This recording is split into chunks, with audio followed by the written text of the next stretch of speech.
యేసయ్య మాటే నన్ను బ్రతికించింది, నన్ను బలపరచింది.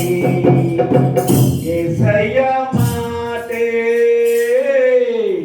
నిన్ను నన్ను మార్చింది.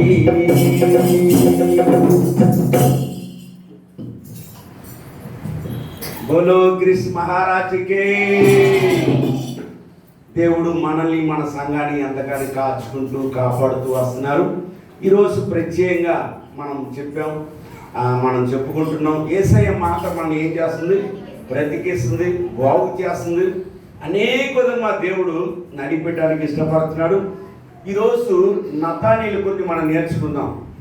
బైబిల్లో నతానీయులు ఒక వ్యక్తి ఉన్నాడు. ఆ వ్యక్తి నతానీయులు వ్యక్తి ఎలా దేవుడిని తెలుసుకున్నారు, ఎవరి ద్వారా తెలుసుకున్నారని మనం ఈరోజు నేర్చుకుందాం. పుస్తకాలు కొద్దిగా ఇద్దరంటారు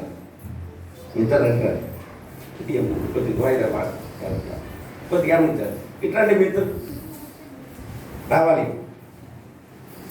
నతానీ జీవితంలో మనం చూడపోతాం. తిరగండి ఇట్లా నాకు నేను కనపడాలి. వీడు నతానీయులు, వీడు పిలుపు. వీడెవరు? పిలుపు. దేవుని నమ్ముకున్నాడు, దేవుడి చేత ఏర్పరచుకున్నాడు. కానీ ఈ పిలుపు నతానీయులకి ఈయనకి ఏమవుతాడు? ఫ్రెండ్, మంచి ఫ్రెండ్. అంటే మోసే ధర్మశాస్త్రం అంతా ఈయనకి తెలుసు. అటు చూడరా, మోసే ధర్మశాస్త్రం అంతా ఈ నతానీయులకు తెలుసు. కానీ ఇది మోసే ధర్మశాస్త్రం తెలవదు. యేసు ప్రభువు పిలిచాడు, పిలుపు వరకు ఈయనకి తెలుసు. కానీ ఒకనాడు ఆ గ్రామానికి యేసు ప్రభువు రావాల్సింది వచ్చింది కాబట్టి ఆ గ్రామానికి వెళ్ళాడు.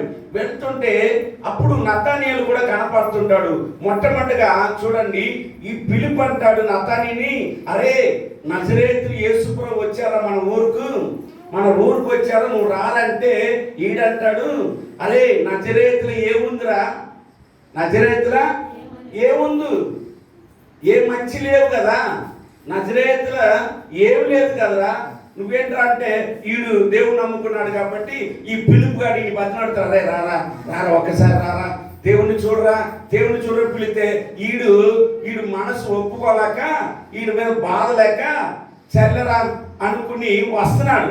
చూడండి, వాక్యం చదువుతాం. మొదటి యోహాను 43 చదువుతాం. మర్నాడు ఆయన గలిలయ వెళ్ళగోరి పిలుపుని కనుక్కొని నన్ను వెంబడించమని అతనితో చెప్పాను. పిలుపు అనగా ఆంద్రయ, పేతురు అందరూ ఒక కుటుంబస్తులు, అన్నదమ్ముడు. పిలుపు నతానీయుని కనుక్కున్నాడు. ధర్మశాస్త్రంలో మోసెయు ప్రవక్తలను ఎవరిని కూర్చి రాసిందో నేను కనుక్కుంటుని, ఆయన యేసు కుమారుడైన నజరేయుడైన యేసు అని చెప్పుకుంటూ వస్తున్నాడు. ఈయన చెప్తున్నాడు. ఎవరు చెప్తున్నాడు? అమ్మ నామోహన్ చూడు, నతానీయులకి చెప్తున్నాడు. ఇంకా బైబిల్ ఎవరు చూడొద్దు, నామోహన్ చూడండి. ఈ పిలుపు దేవుని ఏర్పరచుకున్నాడు. ఆ ఊరికి వెళ్ళినప్పుడు నతానీయులు ఫ్రెండ్ కాబట్టి వీడు కనపడగాని వీడు చెప్తున్నాడు, అరే యేసు ప్రభువు వచ్చారా, మనం మోసే ధర్మశాస్త్రం రాసి పెట్టారు కదా, ప్రవక్త వస్తారని, మన కోసం పాపం నుంచి విడిపిస్తారు, వచ్చారు ఆయన అంటే ఈడంటాడు, నజరేతులో ఏ మేలు లేదు కదరా, అక్కడ ఏముందని, ఆయన వస్తే ఎంత, రాకపోతే ఎంత అనుకుని సనుకుని వస్తున్నాడు. కానీ ఈ పిలుపు మాట ఏం చేయాలి? పట్టు వదలట్లా. ఏం చేయట్లా? ఇప్పుడు దేవుడు రుచి చూశాడు. పిలుపు ఏం చేశాడు? దేవుడు రుచి చూశాడు కాబట్టి వాడు చీ అన్న చా అన్న, కొన్ని సమయంలో మళ్ళీ కూడా చీ చా అంటారు కొంతమంది. అమ్మో మీరు నమ్ముకున్నారు చాలే మేమెందుకు రావాలని. ఏం పర్లా, ఒకసారి 10 సార్లు చెప్పండి. దేవుడు చేసిన మేలు ఏం చేయాలి? పిలుపు వదిలిపెట్టాడా? తిడుతున్నాడు, ఎన్ని తింటాడు మనకు తెలియదు, మొత్తం తిడుతున్నాడు. కానీ వీడి మటుకు ఏం చేయట్లా? వదట్లా. ఎందుకని? వీడు యేసుప్రభు రుచి చూశాడు, వీడు పాపంలో ఉన్నాడు తెలుసు కాబట్టి రుచి చూసి నువ్వు రాని చెప్పుకుంటూ వస్తుండగా అక్కడ చూడండి ఏం జరిగింది చూద్దాం. యేసు నతానీయులను చూసి ఇదిగో ఇతడు నిజముగా ఇశ్రాయేలుడు, ఇతని యందు ఏ కపటము లేదని అతని గురించి చెప్పు. నాకు రాగండి. ఈ పిలిపేమో రారా చూస్తామంటే దేవుడు చూడండి ఈయన ఏం చేస్తున్నాడు? పొగుడుతున్నారు. నతానీయులను చూశాను, నతానీయులు చాలా మంచివాడు, పండగ కింద వస్తే పప్పులు బాగా చేస్తాడు. ఈయన ఏం చేస్తాడు? పండగ కైస్తుడు అనమాట. ఈ నతానీయులు ఏం కైస్తుడు? పండగ కైస్తుడు. పండగ వస్తే పప్పులు ఉండటం, లేని వాళ్ళు ధర్మం చేయడం అన్ని చేస్తున్నాడు. కానీ యేసుప్రభు చూడంగాని ఆయన కొంచెం పొగుడుతున్నాడు, ఆయన కొంచెం చెప్పుకుంటున్నాడు. ఈ నతానీయులు ఎవరు తెలుసా? మంచివాడు, ఆయన ఏ కపటము లేదు, ఏది లేదని చెప్పేస్తే ఈయన అనుకుంటాడు నా పేరు ఎలా తెలుసురా పిలుపుగా? నీకు తెలుసు కాబట్టి ఆయనకి తెలియదు కదా, ఇప్పుడే ఇక్కడ చూపిస్తున్నాం, నేను కూడా చూడలేదు, ఆయనకి ఎలా తెలిసింది మనసులో అనుకుంటే ఈ మనసులో మాటలు ఇప్పుడు చదువుతాను చూడండి. నన్ను నీవు పిలుపట్టు, నన్ను నువ్వు ఎలా ఎరుగుతువు? నతానీయులను ఆయన అడగక యేసు పిలుపు నిన్ను పిలవక మున్పే అంచురపు చెట్టు కింద ఉన్నప్పుడే నిన్ను చూసినని ఆయనతో చెప్పుడు. చప్పట్లు కొట్టు, దేవుడు మహిమపరచండి. పిలుపు పిలవక ముందే నతానీయులు నువ్వు ఎక్కడ ఉన్నావు నేను చూశాను. పలానా చెట్టు కింద ఏం కూర్చుని పేకాడుతున్నావో, కళ్ళు తాగుతున్నావో, చారాయి తాగుతున్నావు నాకు తెలీదు. మొత్తం మీద ఎక్కడ చూశాడంట? అంచురపు చెట్టు కింద. ఏ చర్చలు చూసి అంటే బాగుంటుంది, ఏ పెళ్ళిళ్ళు చూసినా బాగుంటుంది. చెట్టు కింద ఒంటరిగా ఏం చేస్తున్నాడు అయ్యగారు? చూడరా అయ్యగారు ఏం చూస్తున్నాడో మరి, పేకాడుతున్నాడో లేకపోతే ఎవరితో కూర్చుని చిందులాడుతున్నాడో తెలియదు. మొత్తం మీద దేవుడు మాట పలానా చెట్టు కింద ఉన్నావన్నం కానీ తన హృదయంలో ఏమొచ్చింది? హృదయం ఏమొచ్చింది? అది యేసయ్య మాట. పశ్చాత్తాప పడేది దేవుడు మాటలే. హల్లెలూయా. కులాన్ని కాదు మార్చేది, ఇంటి పేరు కాదు మార్చేది, పశ్చాత్తాపం పుట్టేసింది. నతానీయులు మంచి పేరు అన్నాడు, మంచివాడు అన్నాడు. అయితే ఈయన ప్రశ్నాడు, నన్ను ఎక్కడ చూసావయ్యా నువ్వు? పిలుపు కంటే ఆయన తెలుసు, నీకు తెలియదు కంటే ఫలానా చెట్టు కింద ఉన్నప్పుడు నిన్ను చూశాను నతానీయులని. వెంటనే తన హృదయంలో ఏమో కలిగి తెలుసా? పశ్చాత్తాపం కలిగింది. ఇంకొక మాట అంటున్నాడు చూడు, నతానీయులు బోధకుడా నీవు దేవుని కుమారుడే, ఇశ్రాయేలు రాజే. అది ముందు ఏమంటున్నాడు? నజరేతులో ఏం మేలు లేదు కదరా, అక్కడ ఏముందని అంత శాపముతో నిండిపోయినాడు. ఇప్పుడేమంటున్నాడు?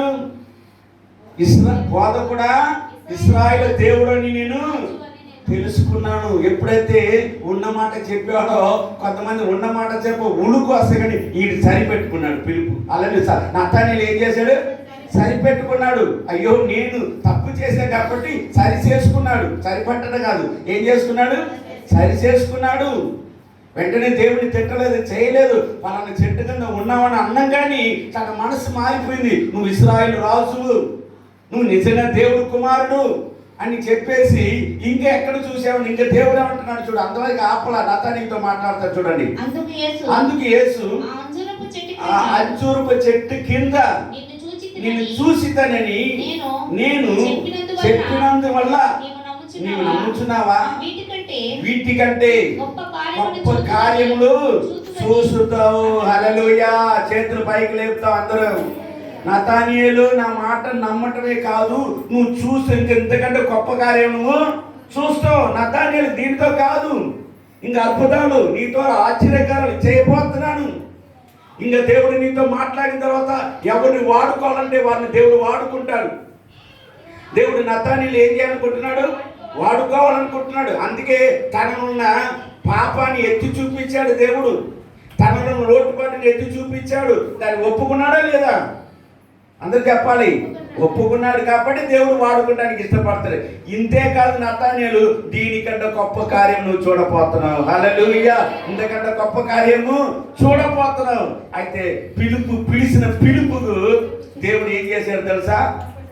పిలుపుతో పాటు ఆయన కూడా ఆశీర్వదించాడు. హల్లెలూయా. దేవుడి బిడ్డలతో ఎవరు వెళ్తారో వాళ్ళకి ఆశీర్వాదం తప్పనిసరిగా వస్తుంది, దీవెనలు తప్పనిసరిగా వస్తుంది. పరిచర్య చేశాడు. అయ్యా నతానీయులతో చెప్తున్నాడు, నతానీయులు రారా రారా అని ఎప్పుడైతే యేసు ప్రభు సూటిగా మాట్లాడాడో చిన్న మనసు మారిపోయింది. హల్లెలూయా.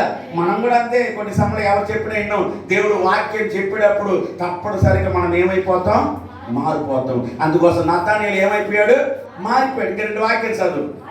మరియు ఆయన మీరు ఆకాశమును తెరపడటయు దేవుడు దూతలు మనిషి కుమారుతో ఎక్కుటయు దిగుటయు చూసురని మీతో నిశ్చయముగా చెప్పుచున్న నతానీయులు చెప్పేశాడు. హల్లెలూయా.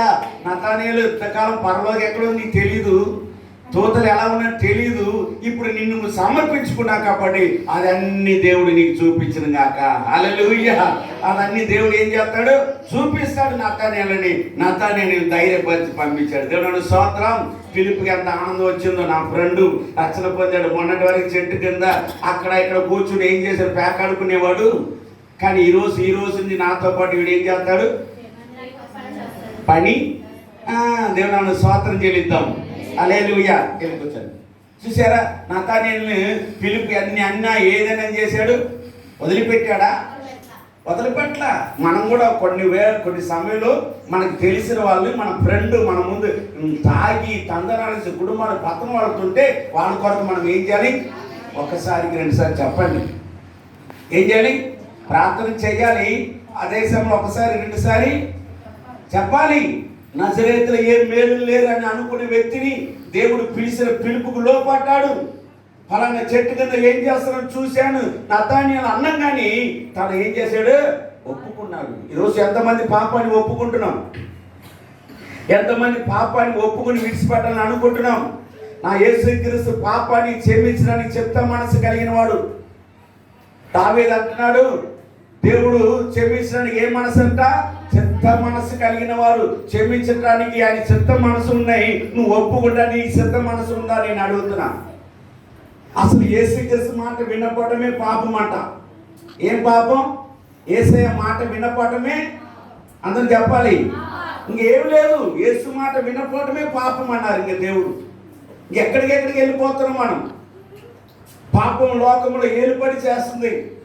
లోకముందు పాపముతో శాపముతో నిండిపోయిన లోకంలో ప్రత్యేకంగా ఎవరైతే దేవుడికి ఇష్టమైన వాళ్ళు ఉన్నారో, దేవుడి మాట ఎవరైతే వింటారో వారిని ఆ పాపం నుంచి దేవుడు ఏం చేయాలనుకుంటున్నాడు? అందరం చెప్పాలి. విడిపించాలి. ఒక ఉన్నతమైన స్థానం ఉంచాలి.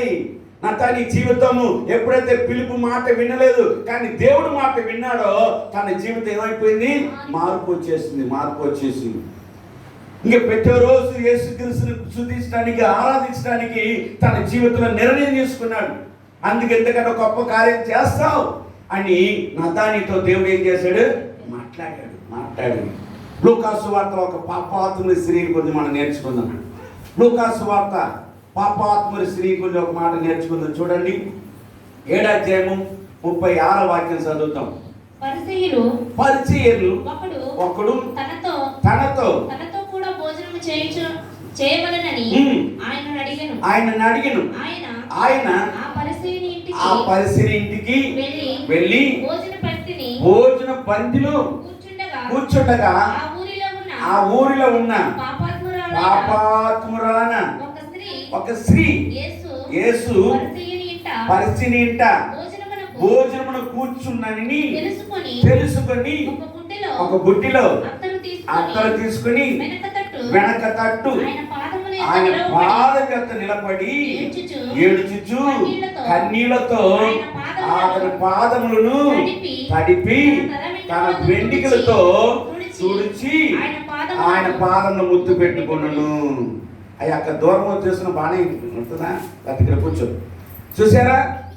ఆ ఊర్లో ఒక పాపాత్మురాలు. ఆ పేరేంటి? యేసయ్య వచ్చాడని ఒక పరిసయుడు పిలిచాడని. ఎందుకు పిలిచాడు? ఈయన భోజనానికి పిలిచాడు. అక్కడికి వచ్చాడని ఆమె ఊరికనే వెళ్ళలేదండి. విలువైన అత్తరు తీసుకెళ్ళింది. ఏం తీసుకెళ్ళింది? విలువైన అత్తరు తీసుకెళ్ళి ఆ పాదాలు ఎక్కడ ఆయన కూర్చున్న చోట వెళ్ళిపోయింది. డైరెక్ట్గా వెళ్ళిపోయింది. అందరూ కూర్చున్నారు, యేసుప్రభు వారు కూర్చున్నారు. ఏమండి పాదాలకు ఏం చేస్తుంది? ఏ నూనె కాదు, విలువైన అత్తరు పూసి తన వెంట్రుకలతో ఏం చేస్తుంది? అసలు ఆడవాళ్ళకి వెంట్రుకలు అంటే చాలా ఇష్టం కదా. అంటే తన జీవితం అనుకుంది ఇది దేనికి పనికిరాదు, దీన్ని చూసి కొంతమంది మొహాలు ఏమైపోతున్నారు? దాని జడ చూడరా, దాని నడక చూడరా, దాని ఒళ్ళు చూడరా అని మురిసిపోతున్నారు. ఈ పద్ధతి దీనివల్లే నా జీవితం ఇలా పతనం అయిపోయింది, పాడైపోయింది అని ఏది పనికిరాదని తన పాదాలు ఏం చేస్తుంది? వెంట్రుకలతో ఏం చేస్తుంది? తుడుస్తుంటే ఆ పిలిచిన వ్యక్తికి కోపం వచ్చేసింది. ఏమొచ్చింది? ఇది ఎవరిదో, ఇది ఎంత పాపాత్మలో, ఈయన ప్రవక్త ముట్టుకునేస్తున్నాడు ఏంటి, తన పాదాలు తుడని వింటున్నాడు ఏంటి అని తనలో బాధ కలుగుతుంది, కోపం వచ్చేస్తుంది. చెప్పలేకపోతున్నాడు. ఈయన ఎవరో ముట్టుకుని ఇస్తున్నాడు. ముట్టుకోవటమే కాదు, ముత్తు పెట్టుకుని ఇస్తున్నాడు. ఏదో అత్తరు పూసానని పర్లేదు అనుకున్నా, వెండికలతో తుడిసాను పర్లేదు అనుకున్నా, ఇప్పుడు ఏం చేస్తుంది? ముత్తు పెట్టుకుంటుంది అని తనకేమొచ్చిందంట? కోపం వచ్చేసింది. ఎవరికి? ఆ పిలిచిన వాడు కోపం వచ్చేసింది. నా ఇంట్లో నన్ను అడగకుండా కూర్చుని వచ్చి ఇదేంటి ఇంత పత్రాలు చేస్తుంది, యేసుప్రభు అంటే ఇది చేసేస్తుంది, ఈయన కూడా ఐస్ పెడుతుందేమో అని తన మనసులో అనుకుంటున్నాడు. తన మనసులో. కానీ వెంటనే మనసులో అనుకునే మాటలు దేవుడు గ్రహించాడు. ఏమంటున్నాడు చూడు. ఆయనను పిలిచిన పరిసయ్యుడు అది చూసి ఈయన ప్రవక్త అయిన తను ముట్టుకుని ఈ స్త్రీ ఎవరితో ఎటువంటిదో ఎరిగి ఉండును, ఈ పాపాత్మురాలైన. అందుకు యేసు చూడండి, సీమోను నీతో ఒక మాట చెప్పవలసి ఉన్నాయి. అతడు బోధకుడా చెప్పమనెను. అప్పుడు యేసు అప్పు ఇచ్చు రుణస్థులు ఉండిరి. వారిలో ఒకడు 500 దేనాలను మరి ఒకడు 50 దినాలను అచ్చి ఉండును.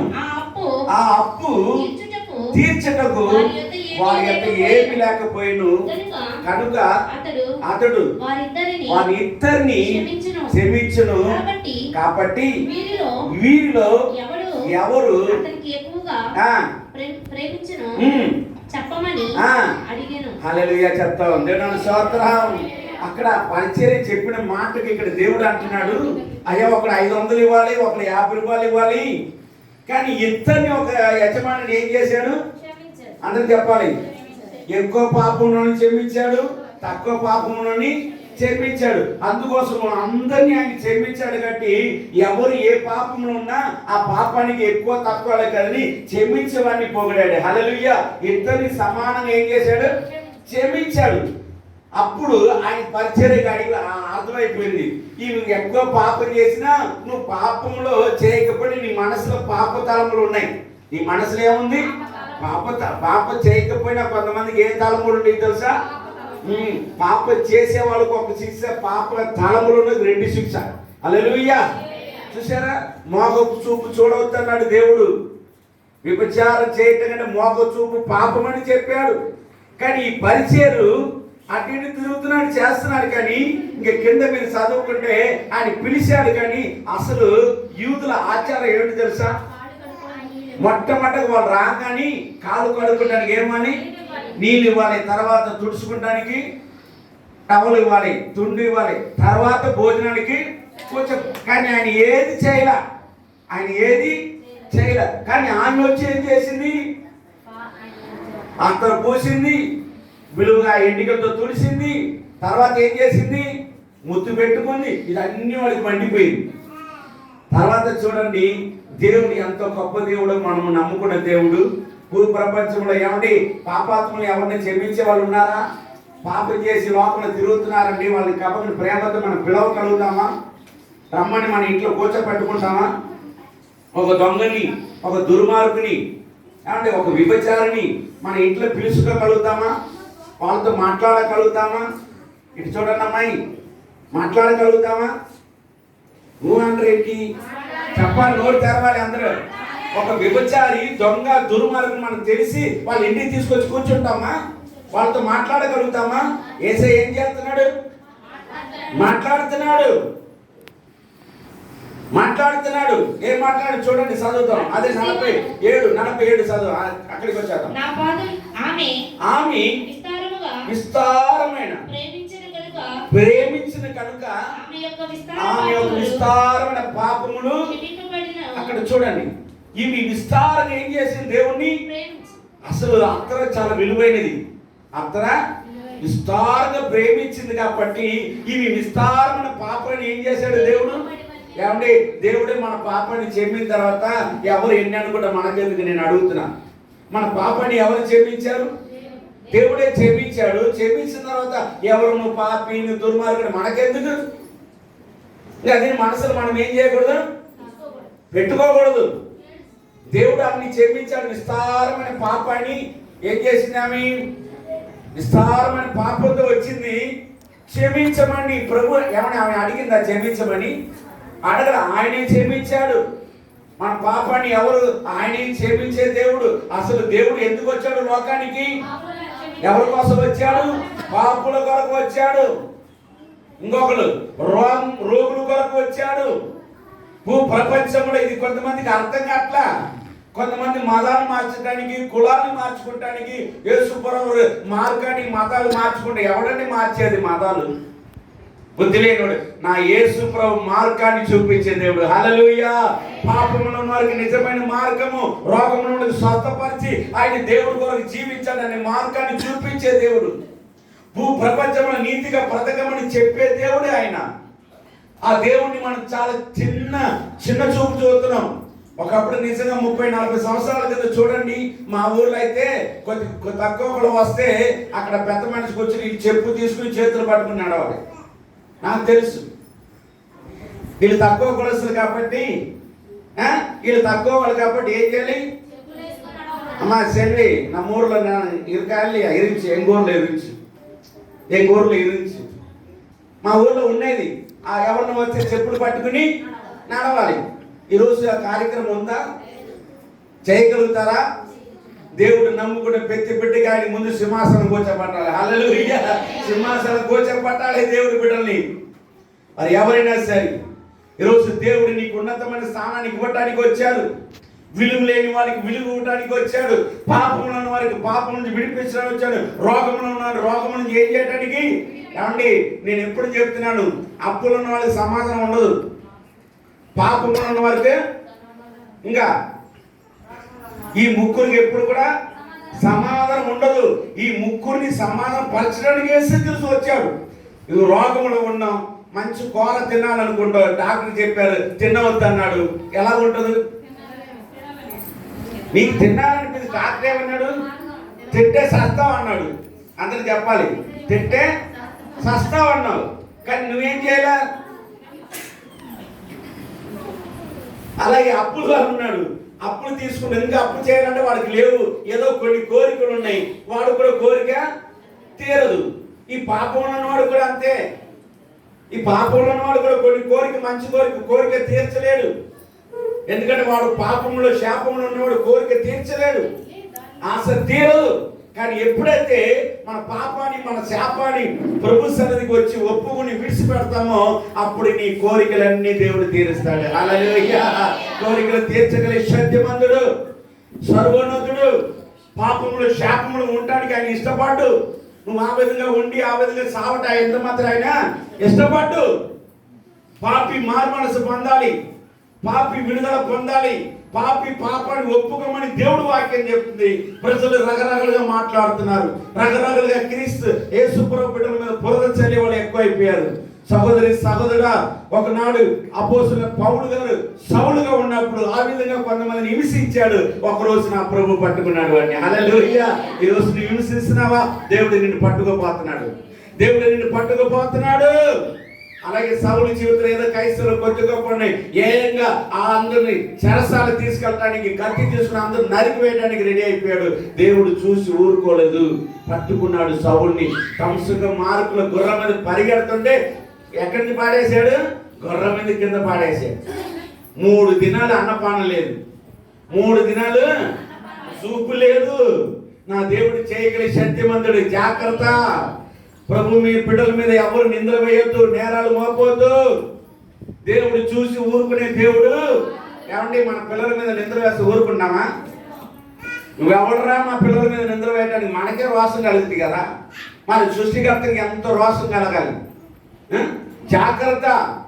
నతానియేలు పాపంలో ఉంటే దేవుడు చూసి చూడలేక, అయ్యా పలానా చెట్టు కింద ఉన్నావయ్యా, ఆ చెట్టు దగ్గర ఉండకూడదు, నీకు హెచ్చరిక చేస్తాను. వెంటనే ఒప్పుకుని బయటకు వచ్చాడు. ఈ పాపాత్ముల శ్రీ యేసుప్రభువు అక్కడికి వచ్చారని, తన పాపాన్ని క్షమించగల శక్తిమంతుడని, ఈ లోకంలో ఎవరు లేరని తెలుసుకుని పరిగెట్టుకుని ఆ పాదాల దగ్గర పడిపోతే ఆ శాస్త్రులు పరిశీలి అక్కడ ఉన్నందుకు ఏదైనా ఎగతాళ చేస్తున్నాడు. ఏం చేస్తున్నారు? ఏదైనా ఎగతాళు. యేసుప్రభువు గుణగానం తెలుసుకుంటలేదు. అది ఎందుకు వచ్చారని చూడట్లేదు. ఒకరు కుసకుసలు మాట్లాడుకుంటున్నారు.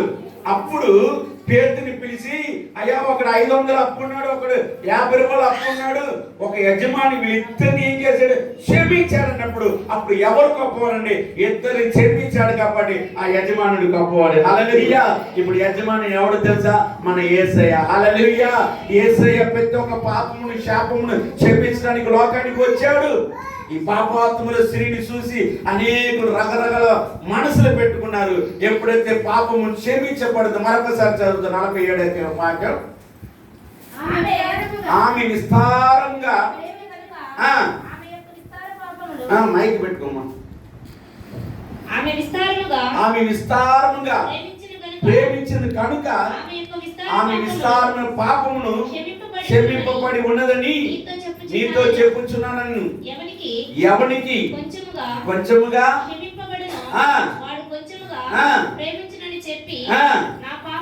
నా పాపములు నీ పాపములు క్షమింపబడి ఉన్నదని అని ఆమెతో అనెను.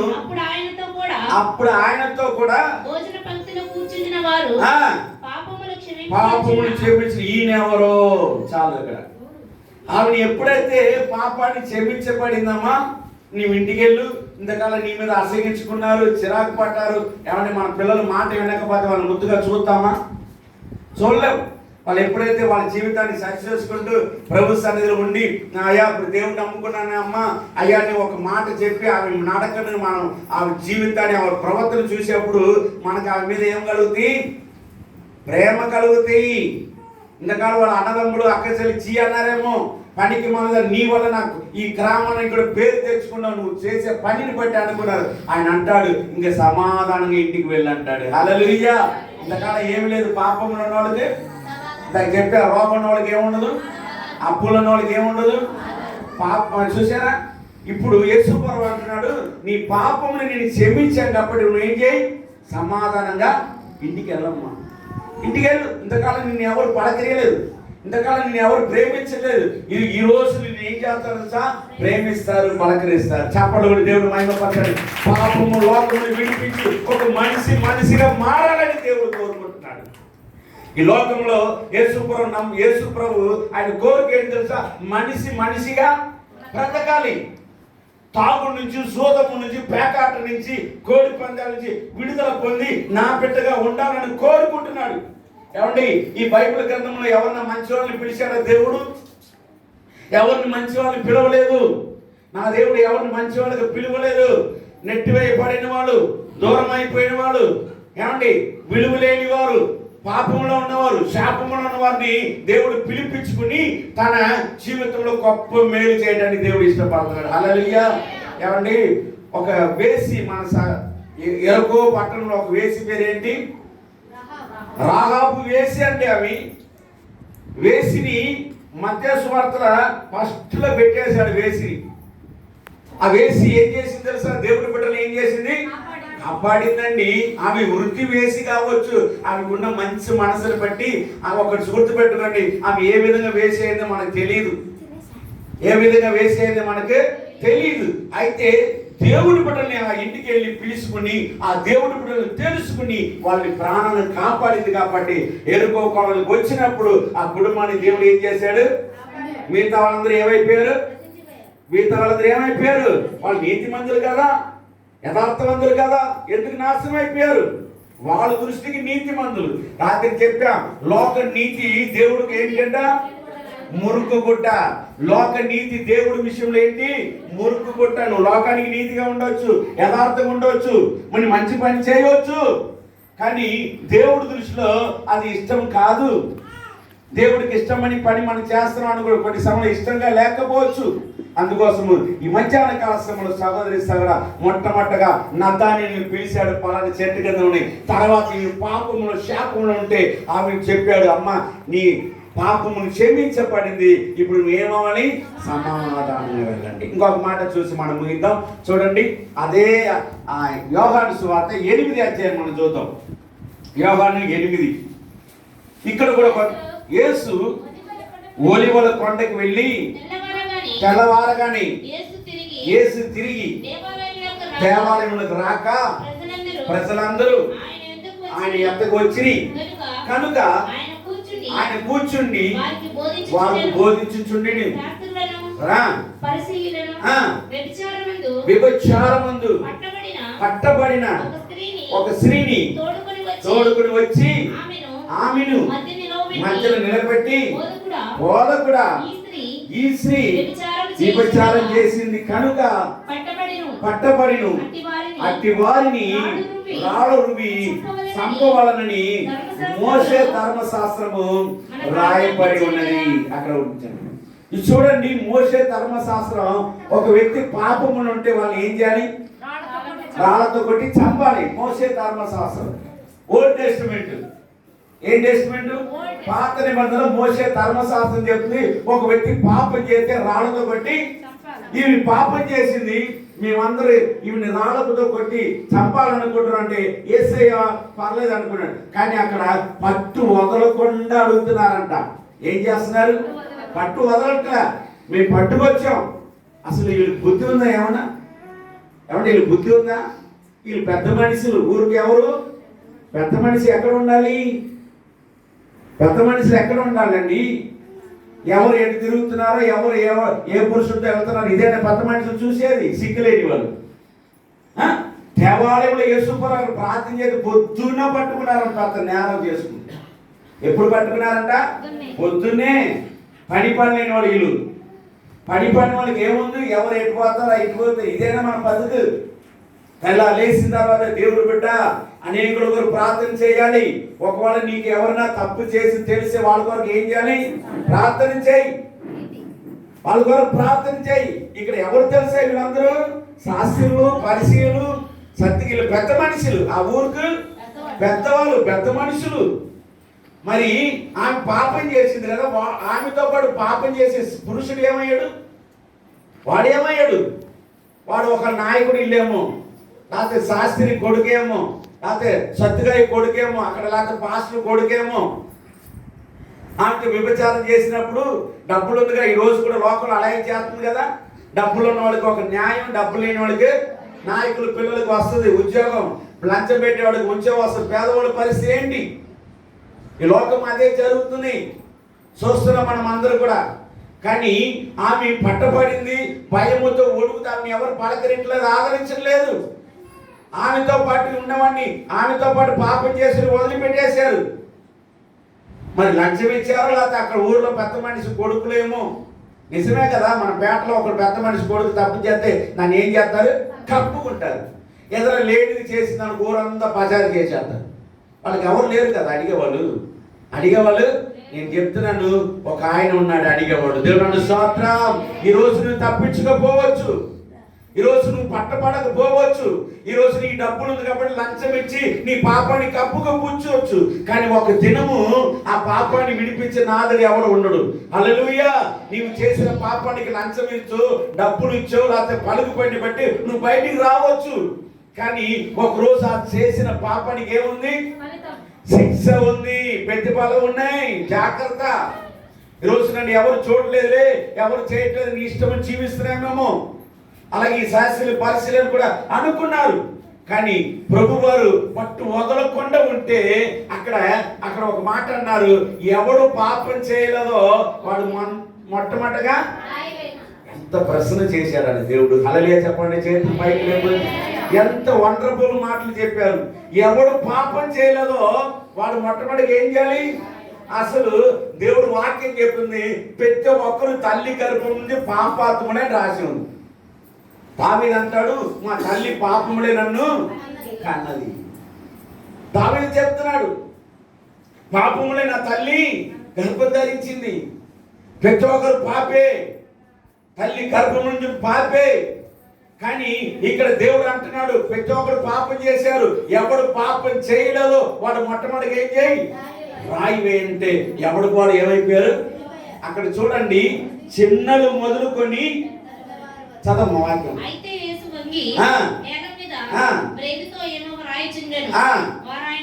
ఆయనను పట్టు వదలకు అడుగుచుండగా ఆయన తల ఎత్తి చూసి, మీలో పాపము లేనివాడు చెప్పి మరలా వంగి నేల మీద రాస్తూ, చూడండి, పెద్దవారు మొదలుకొని చిన్నవారు వరకు, అంటే ఇంత వయసు కూడా ఉన్నారనమాట చిన్నవాళ్ళు కూడా. అసలు సుధమ కుమార దేవదూతను ఏమండి, దేవదూతలు వచ్చిందని పిల్లల నుంచి పెద్దవాళ్ళ వరకు ఆమె ఏం చేయాలనుకున్నారు? పాపం చేయాలనుకున్నారు. చూసారా ఎంత ఘోరం అండి. పెద్దవాళ్ళైతే పర్లా, పెద్దవాళ్ళు మొదలుకొని చిన్నవారు నుంచి ఎంత ఘోరం అండి. ఈరోజు నేను చెప్తున్నాను, వయసుకు మించిన పాపాలు పెరుగుతున్నాయి. వయసుకు మించిన 16-18 సంవత్సరాలు ఈరోజు పీర్ షాప్లో ఉంటున్నాడు వాడు. 16-18 సంవత్సరాలు వాడికి లవ్వు, ప్రేమ, వాడు సరైన కూడు పెట్టలేడు, గుడ్డ పెట్టలేడు, వాడికి పెళ్లి చేసేస్తున్నారు కొంతమంది. ప్రేమాన్ని తొరిగి ప్రేమ మోసి తీరగానే ఎవడానికి పోతున్నాడు. జాగ్రత్త పిల్లల, ఎవడ పిల్లల జాగ్రత్త. ఎవడ లవ్ చేశారు మీ ఏం మోసపోవద్దు. ఎంత మోసంతో జరుగుతున్నాయి లోకంలో. మోసం అంతా కూడా మోసం. అందుకోసం ఈ రాత్రి కాల సమయంలో నీవు నేను ప్రభు సన్నిధిలో ఉంటున్నాం. మోసపోవద్దు. మనం జ్ఞానంతో బ్రతకాలి, బుద్ధితో బ్రతకాలి. చిన్నవాళ్ళు మొదలుకొని, అదే ఒకప్పుడు పాత మా ఊర్లో చిన్నప్పుడు 30-40 సంవత్సరాల కింద ఎవరన్నా పెద్దవాళ్ళు సాయంత్రం పూట ఒళ్ళు నొప్పి కోసం అట్లా సారాయి తాగేవాళ్ళు, ఆ కళ్ళు తాగేవాళ్ళు. ఇప్పుడు అసలు టీ కొట్టాలు తీసేస్తున్నారు పీరు సార్. కొంతమంది రాత్రే తెచ్చుకుని పడుకుంటున్నారు సిగ్గులేని వాళ్ళు. తినడానికి పొద్దున పిల్లలకు పల్లెవాడు టిఫిన్ ఇవ్వడానికి మనసు రాదు వాడికి. వాడు రాత్రి ఏంచి దాచుకుంటాడు. చూడండి, వయసుకు మించిన పాపం పెరిగిపోయింది. ఆ మధ్యలో పీరు సాపాలని మూసేస్తే ఉండి తెరిసిన కొన్ని కోట్ల ఆదాయం అంట.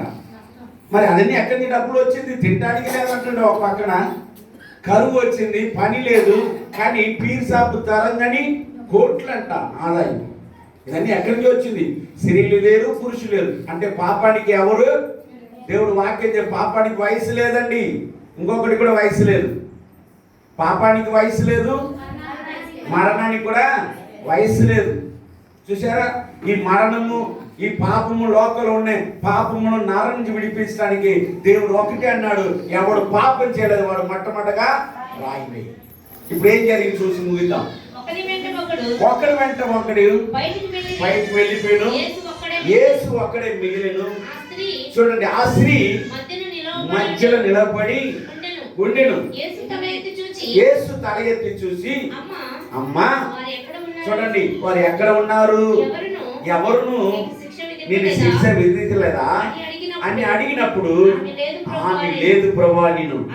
చూడండి, ఈ మాటలు అందరూ వినాలి. అందుకు యేసు, నేను శిక్ష బియ్యను. నీవు వెళ్ళి ఇంక మీదట పాపము చేయొద్దు. చప్పట్లు కొట్టి దేవుని మహిమపడతాం. ప్రతి ఒక్కటి దేవుడు ఇచ్చిన ఆజ్ఞ. ఇంతకాలం నువ్వు ఏ పాపం చేసావో, ఏ దుర్నీతులు నేను అడగట్లేదు. ఈ రోజు నా దగ్గరికి వచ్చా కాబట్టి, నా దగ్గర నువ్వు ఉన్నావు కాబట్టి ఈ రోజు నేను చెప్తున్నాను, అమ్మా అమ్మా అనే మాటకి ఆమె మారు మనసు పొంది ఉంటుంది. హల్లెలూయా. ఒకసారి డేవిడ్ గారు చెప్పారు, ఒక పాస్టర్ గారు విభచారం కొంపకి వెళ్ళేవాడంట. విభచారం ఎక్కడ జరుగుతుందో అక్కడికి వెళ్ళి ఆమెని పేరమాడి అన్ని ఆమె మీద చేయలేసి అమ్మానంగానే ఆమెకి ఏమైపోయేదంట, మనసు చచ్చిపోయేదంట. చూసారా? సేవకుడు కూడా మన చెప్పారా, విన్నారా లేరా? డేవిడ్ గారు అమ్మానంగానే ఆమెకి ఏమైపోయింది, విభచారం చేయడం రేటు కూడా ఇచ్చేసేవాడు అంట. ఎంత రేటు ఉంటుంది అన్ని మాట్లాడుకుంటారు ముందుగానే. చూసారా? ఎప్పుడైతే చెయ్యి మీద వేసి అమ్మానంగాని ఆమెకి ఏమైపోయింది, అలాగే ఇప్పుడు యేసుప్రభు అమ్మానంగానే ఆమెకి ఏమైపోయి ఉంటుంది. ఇంతవరకు నా జీవితంలో ఎవరు కూడా అమ్మా అని పిలవలేదు. ఓషే ఓషే ఏదో రకరకాలు పిలిచారు కానీ నన్ను ఎవరు కూడా అమ్మా అని పిలవలేదు. ఎప్పుడైతే ఆ మాట విన్నిందో వెంటనే ఇంక మీద నేను పాపం చేయను ప్రభువా, హల్లెలూయా, పాపం ఇంకా చేయను, పాపం చేయనని వెంటనే సమాధానం కల వెళ్ళే ఇంటికి. హల్లెలూయా. పాపం విడిచిపెట్టా కాబట్టి సమాధానంతో నువ్వు ఏం చేయాలి, వెళ్ళు. రోగాన్ని స్వస్థపరిచాడు దేవుడు, పాపం నుంచి విడిపించాడు, ప్రతి ఒక్కరికి ఒక ఆజ్ఞ ఇస్తాడు, దాన్ని మనం పాటించాలి. ఇంకా మీద నువ్వు పాపం చేయొద్దని ఆమెకు వార్నింగ్ ఇచ్చాడు. పుట్టు కుట్టివాడు యోహాను 9లో ఉన్నాడు, ఆయన గొమ్ము వేశాడు, బురద రాశాడు. నువ్వు వెళ్ళి అక్కడ ఏం చేస్తాడు, కోనేట్లు వెళ్ళి వాళ్ళకి ఆజ్ఞ ఇచ్చాడు, కోనేట్లు నువ్వు వెళ్ళి కడుక్కో, అప్పుడు నీకేమొస్తుంది, స్వస్థత వస్తుంది. అదే మత్తయి సువార్త 8 అధ్యాయాలు ఉన్నాయి. రోగి, కుష్టి రోగి, నువ్వు వెళ్ళి మోషేకి కానుక సమర్పించుకో. ఏం చెప్పాడు చూడండి, ఒక్కొక్కరు ఒక ఆజ్ఞ అండి. రాత్రి చెప్పాం, 10 మంది కుష్టి రోగుల్ని ఏం చేయమన్నాడు, కానుక ఇవ్వమనలేదు, పాపాన్ని విడిచిపెట్ట. మీరు మీ దేహాన్ని ఎవరు కనిపించుకోండి, యాజకులకు కనపరుచుకోండి అన్నాడు. అంతే. ఒక్కొక్కరికి ఒక ఆజ్ఞ, ఒక్కొక్కరికి చాలా విలువైన తేలికైన. రాత్రి చెప్పా, ఆయన మాట వినినప్పుడు మనకు తేలిగా ఉండదు, వినకపోతే కష్టంగానే ఉండదు. మందిరానికి వచ్చినా, దశమానికి ఇచ్చినా, కానికి ఇచ్చినా వినటానికి ఏముండదు, ఇష్టం ఉన్నప్పుడే అన్ని తేలిగా ఉండదు. నయమాను కూడా 7 మార్లు మునగరా బాబు నీకు రోగం పోతుంటే వాడు కూడా కష్టమైపోయింది, మరలా కొద్దిగా ఆలోచించాడు, తేలిగా అయిపోయింది. హల్లెలూయా. అందుకోసం ఈ మాటలన్నీ ఒక టోటల్గా ఒక మాట చివరిగా నేను చదివి ముగిస్తున్నాను. వాక్యం విందాం. యోహాను సువార్త 5:14 చదువుతాం. 5:14 చదువుతాం. తర్వాత యేసు దేవాలయంలో వాణ్ణి చూసి, ఇదిగో స్వస్థత నొందితివి, ఇంక ఎక్కువ కీడు నీకు కలగకున్నట్టు ఇంకను పాపము చేయొద్దని వాడుకు చెప్పాడు. చాలు. 37 సంవత్సరాలు కోనేట్లో ఉన్నాడండి వాడు రోగముతో. స్వస్థత వచ్చిన తర్వాత ఏం తలంపు వచ్చింది వాడుకు, అందరూ చెప్పాలి. పాప తలంపులు వచ్చింది కాబట్టి దేవుడు వార్నింగ్ ఇచ్చాడు. పాప తలంపులు వచ్చింది కాబట్టి వార్నింగ్ ఇచ్చాడు. అప్పుడు దాకా యేసుప్రభు ఎవరైనా తెలవల వాడుకు. ఎప్పుడైతే వార్నింగ్ ఇచ్చాడో అప్పుడు అంటున్నాడు, ఈయన యేసుప్రభు, హల్లెలూయా, ఈయన యేసుప్రభు. మరి అంత కీడు రాకుండా, మరి అంత రోగం ముదరకుండా ఉండాలంటే పాపము నువ్వు చెయ్యొద్దు. పాపం చేస్తే ఏం కలుగుతుంది నీకు, రోగం. మరి ఇప్పుడు వరకు పడుకుంటే ఎవడో తింటాడు, ఇంక తినే నోరు కూడా పడిపోతుంది. జాగ్రత్త. కాలు చేతులు పడిపోయింది, తింటున్నావు, కొద్దిగా వెళ్ళే వాళ్ళని వచ్చేవాళ్ళు చిందులు వేస్తున్నావు, చూపు కూడా ఉన్నాయి, బాగానే ఉంది. కానీ ఈసారి ఏం చేస్తాం, నోరు పడిపోతుంది, చూపు పడిపోతుంది. జాగ్రత్త. చూసారు ఎంత చక్కని వార్నింగ్ దేవుడు ఇస్తున్నాడు. అమ్మ ఇంతకాలం చేసి ఇంక మీదట ఏం చేయవద్దు పాపం. వీడికి చెప్పాడు, రోగం నిన్ను స్వస్థపడిన తర్వాత మరలా ఇంత కీడు రాకుండా ఉండాలంటే ఏం చేయకూడదు, పాపము లోకానికి వెళ్ళొద్దు, పాపానికి వెళ్ళొద్దు. విడిచిపెట్టిన దాన్ని మళ్ళీ ఏం చేయొద్దు, ముట్టుకోవద్దు. విడిచిపెట్టేసే, ముట్టుకోవద్దు. విడిచిపెట్టకుండా ఉండండి. విడిచిపెట్టిందని ఏం చేయొద్దు. అందుకే తెలుగులో ఒక సామెతలు ఉన్నాయి, కుక్క, పంది. అటువంటి జీవితం మనకు వద్దు. ఒకప్పుడు కుక్కలాగా తిరిగిన వాళ్ళమే, పందిలాగా బుర్రగా పడేను. కానీ ఇప్పుడు యేసయ్య కోరుకుంటున్నాడు, నా బిడ్డలుగా ఉండాలని. హల్లెలూయా. నేను పరిశుద్ధుని కాబట్టి మీరు అందరూ ఎలా ఉండాలి, పరిశుద్ధులుగా ఉండాలని దేవుడు కోరుకుంటున్నాడు. సహోదరి సహోదర, నతానీ జీవితంలో ఒక మాట అన్నాడు, అయ్యా నతానేలు పలానా చెట్టు కింద ఉన్నప్పుడు తన మనసు మార్చుకున్నాడు. తర్వాత ఈ పాపాత్ముడి స్త్రీని అందరూ తిడుతున్నారు, అందరూ అసహించుకున్నాడు. యేసుప్రభు, అమ్మ నీ పాపం నేను క్షమించాను. తర్వాత ఈమె పాపములో పట్టపడింది, ఈమె రాళ్లతో చంపబడాలన్నప్పుడు అందరి ముందు చెప్తున్నాడు, ఎవరు పాపం లేదు రాయమంటే మౌనంగా వెళ్ళిపోయాడు. చివరికి ఒక మాట అన్నాడు, అమ్మ ఇంక మీదట నువ్వు పాపం చేయకు. చూసారు ఎంత చక్కని మాటలు. అందుకోసం ఈ మాటలను బట్టి మన జీవితాన్ని సరి చేసుకోవడానికి ఒక చిన్న ప్రార్థన చేస్తాను. అందరూ కళ్ళు మూయండి. మన జీవితంలో ఇంకా పాపములు ఉన్నామా, శాపములు ఉన్నామా, దేవుడు మాట వినకుండా ఉన్నామా? ప్రభు, మన ఈరోజు సూటిగా మాట్లాడండి. ఒక వ్యక్తి పాపంలో ఉంటే ఆయనకి ఇష్టం లేదు, రోగంలో ఉంటే ఇష్టం లేదు, నరకానికి వెళ్ళడానికి ఇష్టం లేక నీతో నాతో ఈరోజు మాట్లాడి ఉన్నాడు. ప్రార్థన చేద్దామా? పరిశుద్ధ పరమ తండ్రి పాదాలకు వందనాలయ్యా. అయ్యా మేమందరం నరకానికి పాపానికి పాత్రుడుగా ఉండగా మా కొరకు మా దోష శిక్షను మీరు భరించి ప్రభా మీరు నరకానికి వెళ్ళకూడదని అయ్యా మీరు మమ్మల్ని రక్షించినందుకు వందనాలు ప్రభా. ప్రతి ఒక్కరికి ఒక వార్నింగ్ ఇచ్చి మీరు పంపించినందుకు వందనాలు ప్రభా. ఈరోజు ఎంతమంది వాక్యం విన్నారో వారందరూ జ్ఞాపకం చేసుకోండి అయ్యా. ఈ యూట్యూబ్ ద్వారా ఎంతమంది వింటున్నారో వారందరూ జ్ఞాపకం చేసుకోండి ప్రభా. నూతన శక్తి, నూతన బలం, నూతన ఆలోచనతో నడిపించండి ప్రభా. నీకే మహిమ ఘనత ప్రభావం చెల్లిస్తూ ఈరోజు వాక్యాన్ని నీరు కట్టి ఫలింపచేసి మేమందరూ ప్రభా నీకు ఇష్టమైన బిడ్డలుగాను లోకానికి పాపానికి మనుషులు దూరంగా ఉండి నేను అద్దుకునే కృప నాకు మాకు అందరూ దయచేయమని యేసు పరిశుద్ధ నామములో అడుగుతున్నాం తండ్రి, ఆమేన్. మన తండ్రి అనే ప్రేమయు యేసుక్రీస్తు కృపయు పరిశుద్ధాత్మ సావాసము ఈరోజు వాక్య వినే బిడ్డలకును వాక్యపరమైన తీర్మానం తీసుకున్న బిడ్డలకును ఆయన కృప సదాకాలం తోడునుగాక. హల్లెలూయా, హల్లెలూయా, హల్లెలూయా. మీ అందరికి వందనాలమ్మా. దేవుడి మాటను దీవించును గాక. హల్లెలూయా.